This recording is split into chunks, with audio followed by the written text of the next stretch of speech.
All right. Well, this is the second lesson for our Learning English Together class at the intermediate and advanced level. So today we're going to cover a couple of things. We'll open with prayer. We'll have a homework review from last week. We'll look at some new words. We'll look at some idioms. We'll talk about grammar. We'll read aloud a text. We'll talk about some pronunciation difficulties. I will share a video and provide the transcript for the video so we can talk about it. And then I'll show you what I'd like you to work on during the next week.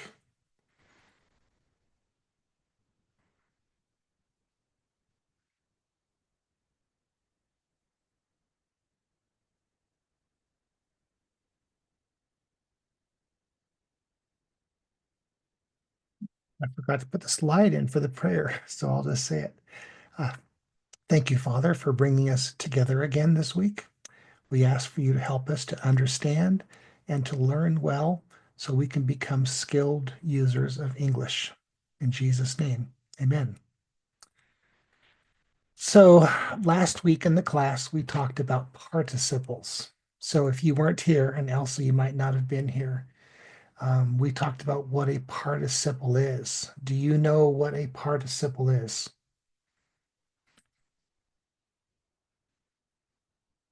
If you do not, that is okay. I will define a participle for you, use the information from last week. And the participle is a form of a verb that indicates continuous action, such as the horse is running, the car is driving, the football player is kicking. So it's continuous action. We talked about the TikTok video from Hillman Talk University, which is a independent university set up for self-study on TikTok. And because there was no one in the class today who reviewed that, I won't ask the questions and we won't talk about the video much more than what was in the previous class. So if you're interested, go ahead and take a look at the previous class and watch the video and the link there. So next we'll talk about 5 new words. Now, when I add some new words, I try to pick words that have a common theme. And since this is an intermediate advanced class, these concepts are a little more difficult and advanced. So the 5 new words are citizen, ballot, election, primary, in reference to an election, and caucus. So first of all, let's talk about what a citizen is. A citizen for the United States is someone who has access to all the civil rights accorded to them under the U.S. Constitution. You can become a citizen of the United States in 2 ways. You are born in the United States or a U.S. territory, or you become naturalized. When you are naturalized, you take some classes to understand how the country works. You take a test, and if you pass the test successfully, you can then take an oath to declare your loyalty to the United States and to the Constitution of the United States. So that is a naturalized citizen. So you can be native born or naturalized. The primary difference between the two is according to the Constitution, you cannot become a president or vice president if you are not born in the United States. So a naturalized citizen cannot become president. So you can't run for president or vice president, obviously, but you also can't become president if for some reason both the current president and vice president leave office. For example, we've had presidents that have died in office. And when the president dies, the vice president automatically becomes the president. And there is a line of succession so that if the vice president is also unable to fulfill the office, such as he dies or something else happens, the next in line would be the Speaker of the House of Representatives. The Speaker, like every member of the House of Representatives, can be a naturalized citizen, but if there is a vacancy in the presidency, then that person cannot become president. And so the next person who's eligible will be. Hello, LSAD. We're just getting started here. So we'll continue here. We're talking about new words. And again, because this is an intermediate advanced class, we're talking about more advanced topics. We've talked about what a citizen is, and now we're going to talk about what a ballot is. The ballot is a list of candidates and issues for each voter to choose their desired candidate and outcome as a vote. So a ballot is not the same as a vote. The ballot is in many cases, paper copy of all the candidates and issues. And when that particular ballot is counted, it becomes a vote. An election is the formal gathering and counting of ballots and votes to determine the outcome of what people want for their candidates and for the direction of the issues that they choose, such as whether to raise taxes by 5 cents or whether we're going to get a particular party's nominee in office. There are two levels of elections. One of them is called the primary or caucus election, and the other is the general or national election. So the primary is a way of voting. In the first round of voting, you cast your vote in private for the candidate you want.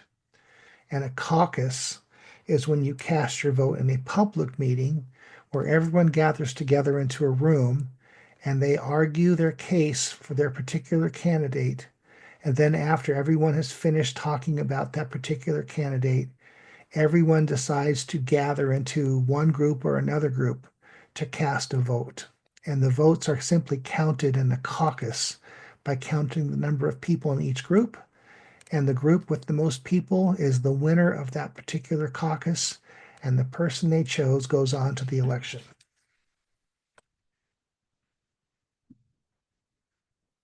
We'll keep going on here. Those are the 5 words.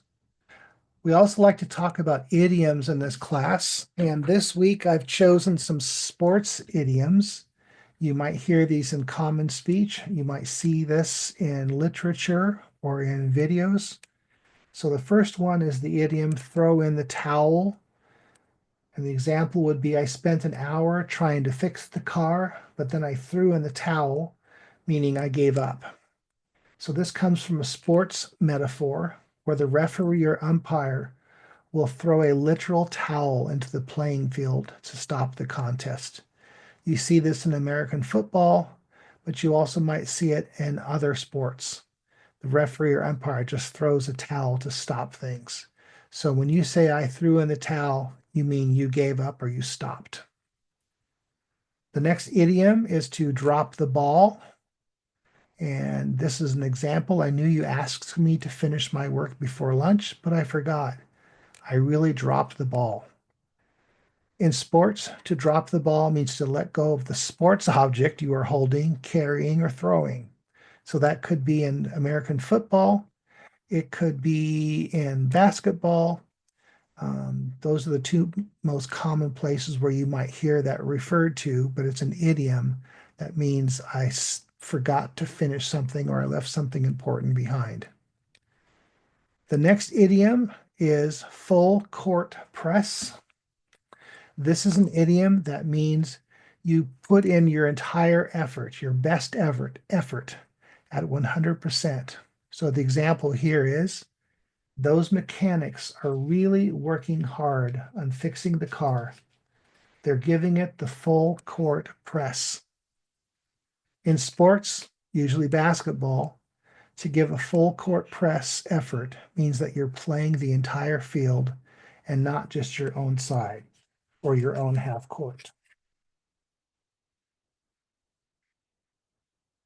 Next up is keep your eye on the ball. And the example here is Susie is so focused on completing the report, she's keeping her eye on the ball, which means she's staying focused on the right task. In sports, there is always some object that you are trying to use to accomplish a point or a goal or a winning position. And so that would be, in most cases, the ball. So keeping your eye on the ball, meaning staying focused on the main task until it's done. The next idiom is behind the eight ball, and this comes from the sports of billiards or pool. The example here is Sally's been out so much she might miss the handoff of her report. She's really behind the eight ball. So in billiards or pool, the eight ball is the most important ball of the 15 balls in play because often it must be the last ball played.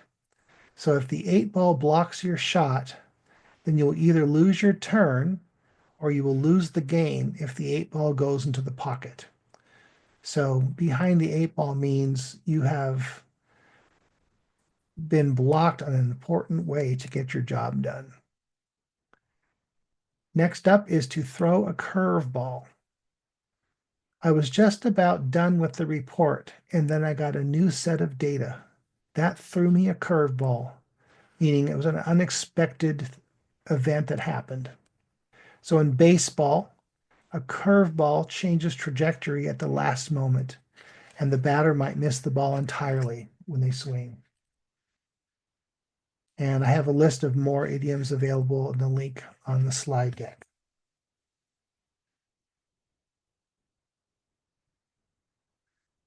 Next up is a difficult one. I want to talk about this.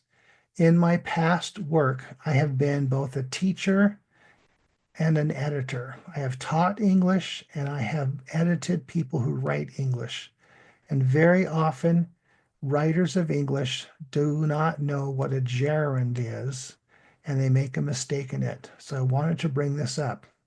Last week, we talked about a participle, and very often a participle is used as a verb, and it uses the ing ending to indicate that it is a verb, and it's also used with a helper verb, the to be verb.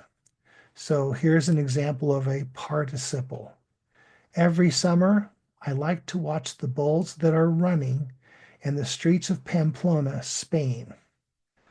You could express that as a gerund, that you are not necessarily watching the bulls, you are watching the running of the bulls. So every summer, I like to watch the running of the bulls in the streets of Pamplona, Spain. The differences are very slight, but it's very important that you understand those differences.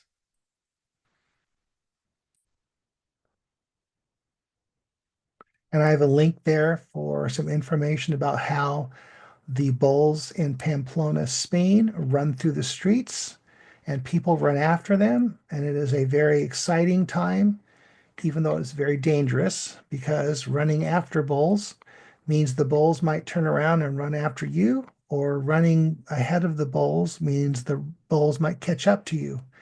And when a bull meets a person, the bull often will win that contest.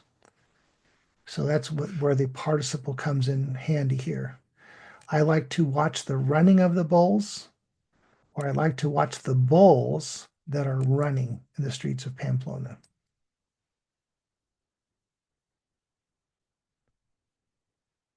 So I usually would ask the class at this time to form a sentence using the verbs here.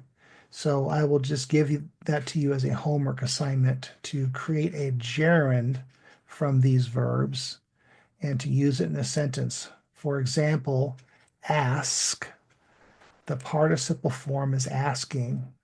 And I would say this, I am asking you to do this homework.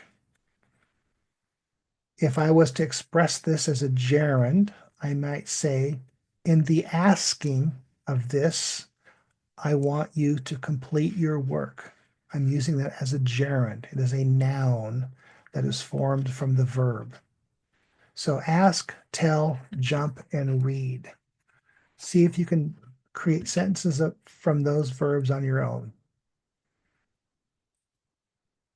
Next up, we're going to take a look at a document. It's an easy reading document. And let me get this up on the screen.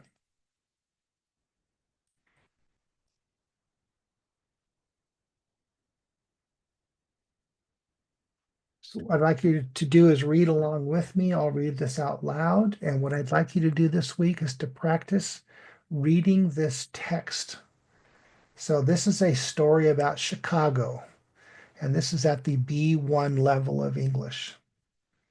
Keith recently came back from a trip to Chicago, Illinois. This Midwestern metropolis is found along the shore of Lake Michigan. During his visit, Keith spent a lot of time exploring the city to visit important landmarks and monuments. Keith loves baseball, and he made sure to take a visit to Wrigley Field. Not only did he take a tour of the spectacular stadium, but he also got to watch a Chicago Cubs game. In the stadium, Keith and the other fans cheered for the Cubs. Keith was happy that the Cubs won with a score of 5-4. Chicago has many historic places to visit. Keith found the Chicago Water Tower, impressive as it is one of the few remaining landmarks to have survived the Great Chicago Fire of 1871. Keith also took a walk through Jackson Park, a great outdoor space that hosted the World's Fair of 1892. The park is great for a leisurely stroll, and it still features some of the original architecture and replicas of monuments that were featured in the World's Fair. During the last part of his visit, Keith managed to climb the stairs inside the Willis Tower, a 110-story skyscraper. Despite the challenges of climbing the many flights of stairs, Keith felt that reaching the top was worth the effort. From the rooftop, Keith received a gorgeous view of the city's skyline with Lake Michigan in the background. So to test your comprehension, there are a couple of questions here. See if you can answer them. The first question is, where is Chicago in the United States? There's 4 choices here for location: the East Coast, the Midwest, the South, and the West Coast. So if you read the text, you can see that Chicago is located in the Midwest. It's a Midwestern metropolis.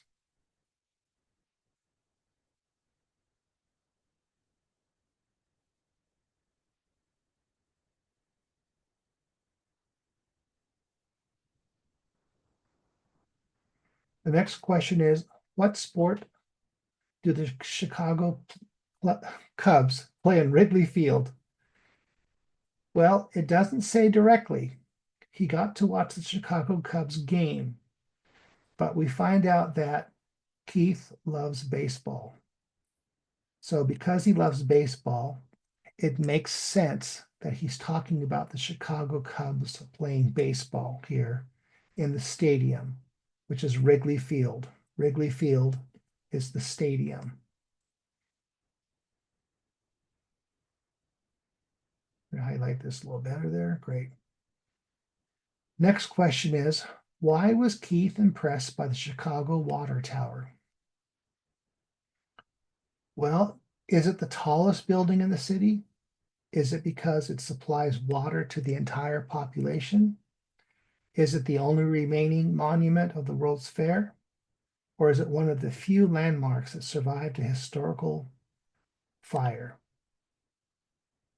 Well, we read right here, it's one of the few remaining landmarks to have survived the Great Chicago Fire of 1871.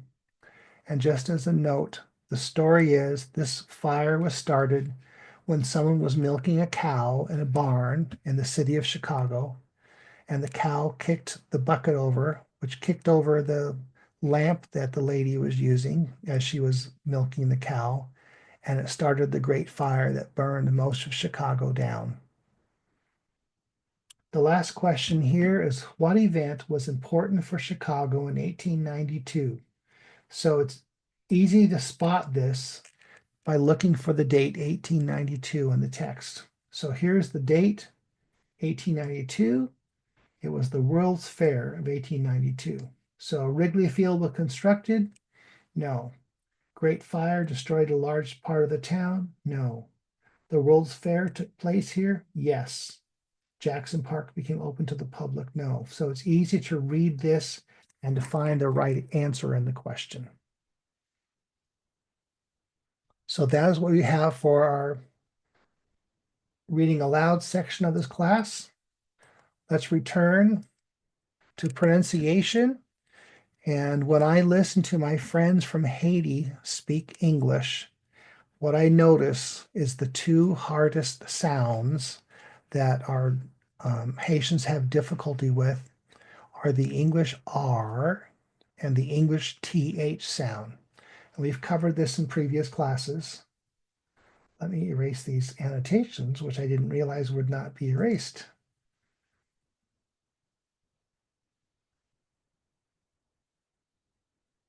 I learned something.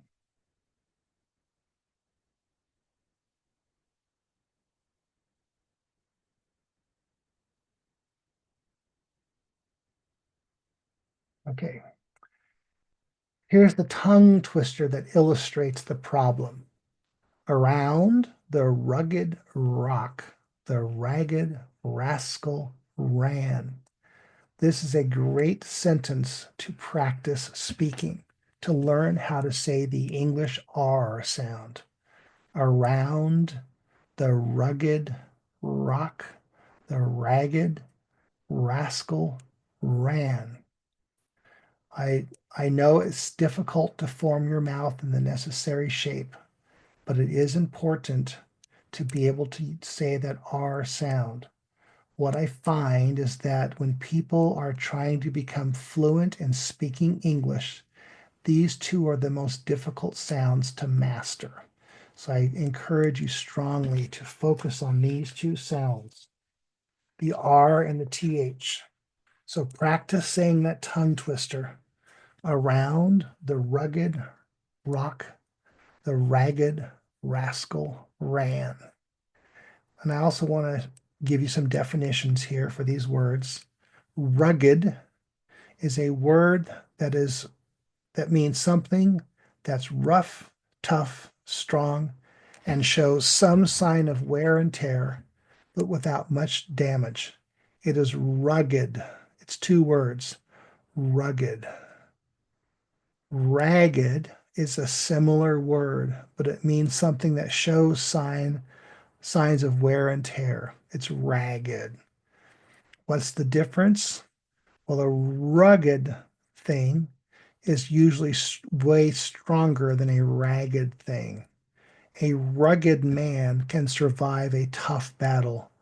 A ragged man is someone who did not survive a tough battle without showing signs of wear and tear. The word rascal means a scamp, a mischief maker, a wily person. It's usually somewhat affectionate, and it's usually applied to children and sometimes to young men who are behaving foolishly and probably behaving in a way that's too young for their age. A rascal. So it's not a negative word. It's affectionate, but it's slightly indicating that, oh, you're just not to be trusted too much. You're too much of a mischief maker. So I wanted you to focus on those R's. Practice those R's.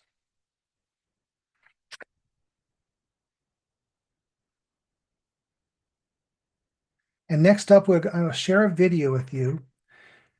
And then after the video is done, We'll walk through the transcript. I'll explain some of the words.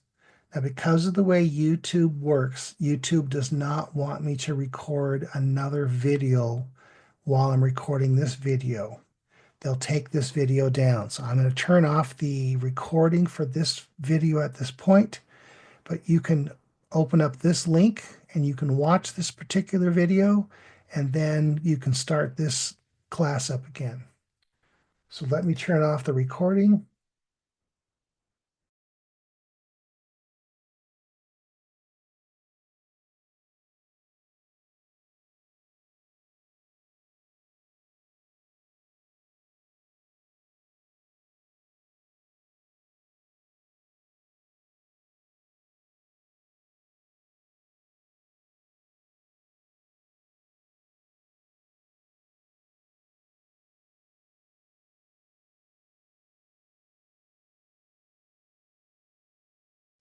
Teacher, I cannot listen to you. Oh, so I'm so sorry. My It's okay. microphone was on mute, and that makes it probably better for people. But now I'll speak. So we just finished watching the video. So now I'll go through the transcript, and I want to read through it and explain some things. So first of all, a primary election is a type of election. There are two general elections or two general sequences of elections in America. There's a primary election where the individual parties pick their candidates.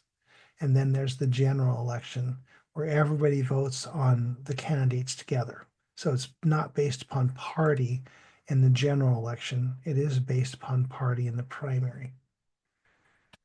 The parties do this, nominate their candidates, by holding many elections in each state. The candidates with the most votes from these elections become that party's official nominee. So if you have any familiarity with United States politics right now, there are two main parties, the Republicans and the Democrats, and there's several minor parties, such as the Green Party, the Socialist Party, and so on. But most people talk about there being only two parties because the two parties that have the most members by far are the Republicans and the Democrats. So in the general election, the nominees from each party face each other in the national election.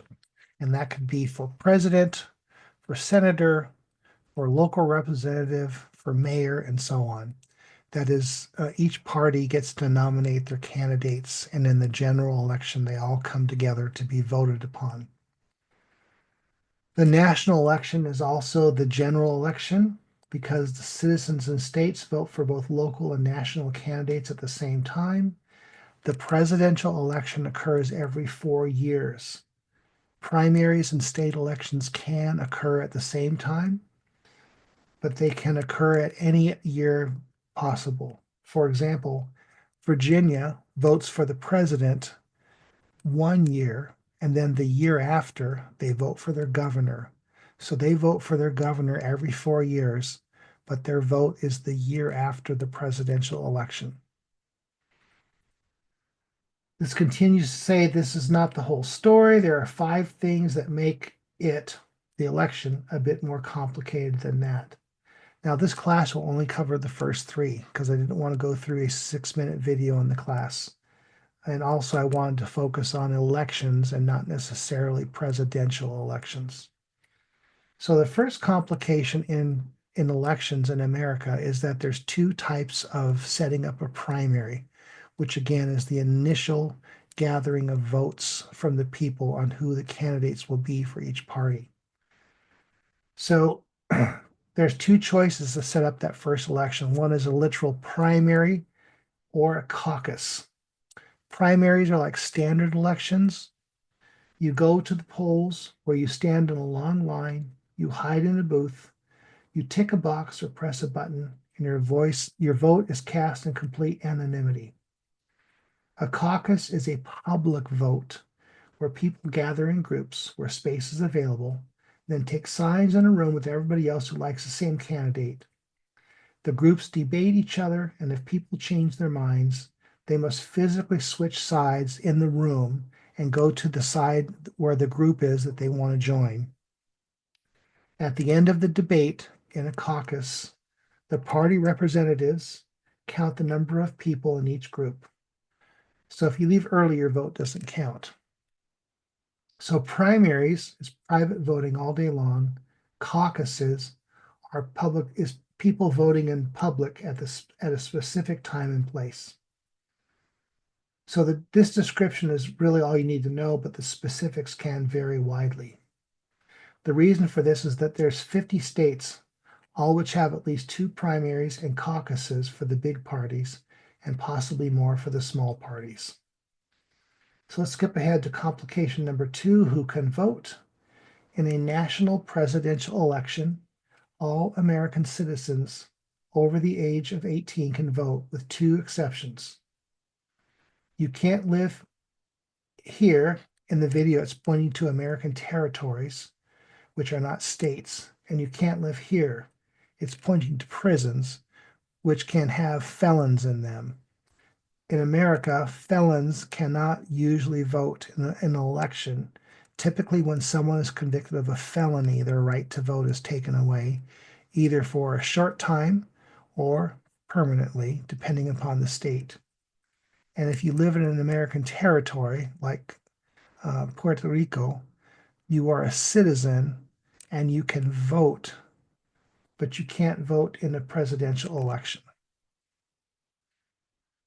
Most states and parties will only let you vote in the primary if you're an official member of the party. And to become an official member of a party, you simply sign a form that says, I declare myself to be a Republican or Democrat or Socialist or member of the Green Party, and so on. In those primaries, they have a closed primary, meaning you cannot vote for just anybody. You can only vote for the candidate of your party. Some citizens are independents, meaning they're not a member of either or any party, and so they cannot vote in a primary. Some states have semi-closed primaries where people can pick one and only one primary to vote in. And so parties allow this because the independent people, those who do not declare for a party, will vote in the general election and they can sway the outcome of the election. And some states play it fast and loose with open primaries. What this is saying as an idiom is that some states don't have very tight rules. For example, in my state, Washington State, the primary is open to everybody. There is no primary specifically for the Democrats or Republicans or other parties. Everybody is in one long list, and you choose the candidate you want from the list. So the party vote doesn't really matter. What matters is how many people want to vote for that candidate. So not just states have primaries. Also, primaries are held in the District of Columbia, which is the federal capital, and in the territories. So that's what the class was about. Now, I was going to ask some questions about this. If you have any questions about how elections are run regarding a primary election. We'll talk about the general election later. That is run a bit differently than a primary. Any questions about this? We'll talk about this again next week, so you can bring your questions to the class. It is okay. Okay. Is caucuses the correct pronunciation? Caucuses. Oh, caucus. Caucus. So caucus is the singular. Caucus. Yeah, I know. English Uh-huh. spelling is always a guess, right? Caucus is singular. Uh-huh. Caucuses. It's a funny word. Caucuses is the plural. So when you go to a caucus, which is a Mm-hmm. noun, you caucus with the group. Caucus Mm-hmm. there is a verb, and you are caucusing, which means that's the participle form.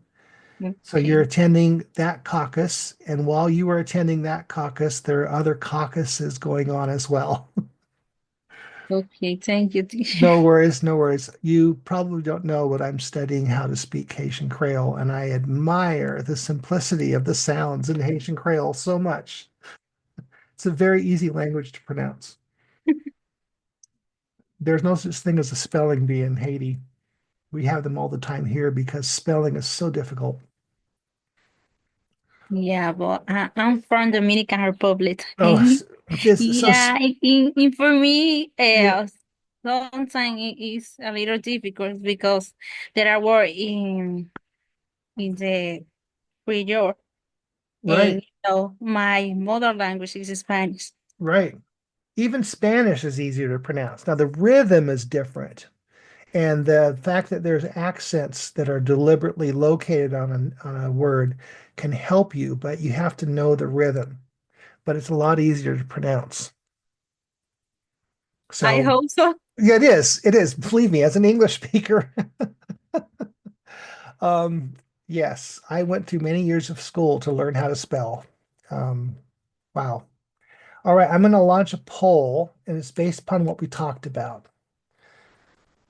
And I'm hoping this is good. No, it does not work the same way. So does a poll occur on your screen or does it occur in the sharing? I guess I'll share it here. Oh, you know what? I don't know actually what you see here. Let me see what's going on here. I've never done a poll before. Yes, I see that. Okay, you see a poll on the screen? Yeah. There should be Yes. three questions. So if you could answer those questions and do Mhm. not worry about making a mistake. I'm not doing this here to bring anyone into shame. Okay. Of course, I don't see the poll. That's great. It's Yes, really I can see that. all right. So there's three questions. One is what is a gerund? One question is to vote in the US election, you must be one of the types of people here, or to run for a president, you must be. So if you want to answer those questions on the screen, you can. Otherwise, I'll go through them. Yeah, I do not. Well,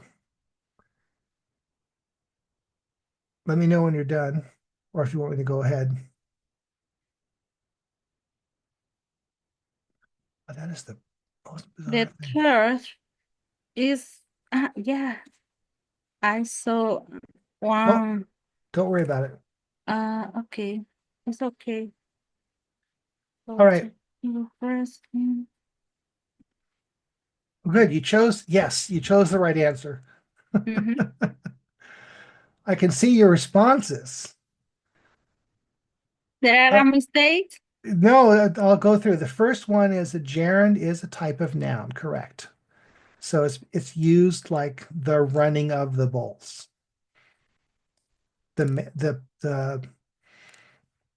The asking of a question. Those are gerunds. They look like a participle, but they're used as a noun. So good response. To vote in the US election, you must be either a natural born or naturalized citizen. In this case, the right answer is either. A naturalized citizen is someone who's taken the classes to learn about the Constitution, and then they're Mm-hmm. tested. And if they test and they pass, they are then given a chance to swear an oath to the Constitution, and they become a naturalized citizen. So both natural born and naturalized citizens can vote. And then Okay. the third question is correct. Only a natural born citizen can run for president or vice president. Okay. Thank you. No worries, no worries. The reason this is interesting is way back in 2008, one of the people running for president was John McCain. Now, John McCain was not born in the United States. He was born in the Panama Canal Zone, and during the time he was born, the Panama Canal Zone was operating as a U.S. territory, is the best way to say it. And so, because he was born in a U.S. territory, he could run for president. So he was a natural born citizen based upon where he was born. But there's been people who have tried to run for president who are born in other countries and they can't run. Another guy who was is still very popular is a movie star, which is funny, named Arnold Schwarzenegger. He was born in Austria in Europe.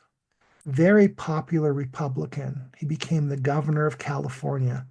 which is the most populous state in America. It has 10% of the population of the entire nation in one state. Um, and he could not become president because he was not born in America or in an American territory. So that was good. I wanted to see if that works, if the poll works. I apologize that I did not know how to make it happen for you because I never got to see it on the screen. So that was good. All right. So with Okay. oh yeah, my pleasure doing that. So with that, we are at the end of the class. So for next class, we're going to go over this gerund again. And one of the reasons I do this is because gerunds look like participles and people mistake how to use them. So I want to cover that since this is an intermediate advanced class. So for next week, what I'd like you to do is to try writing a sentence using one of these four verbs to create a gerund. So I use the example of the running of the bowls as an example.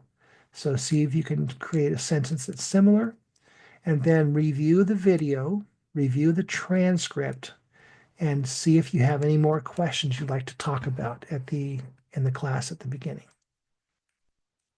Are there any questions for the in the class from you? No for now. Great. Well, I really appreciate you bearing with me there, Elsa, excuse me. I appreciate you bearing with me and I appreciate you being part of the class. And I hope that you will find time to be with us next time we meet. Yes, thank you for you too. Oh, yes, yes. It's always a pleasure to teach you classes. Today I have learned Yeah, new things in the yeah, elections in primary and caucuses. There's yeah. Well, new words for me. yeah, well, see, that's what this class is good for because if you want to be, you might never want to become a citizen. But if you become a citizen, you'll get the information in this class that will help you understand America and American customs. Even though the purpose of this class is to teach English, it's not to teach citizenship. I want to add these things because it's helpful to understand the entire process of becoming an American citizen, or becoming, I should say, a Native American speaker. Yes, it's true. Thank you so Great. much. Then we will meet again next time. Right. Bye bye. Bye.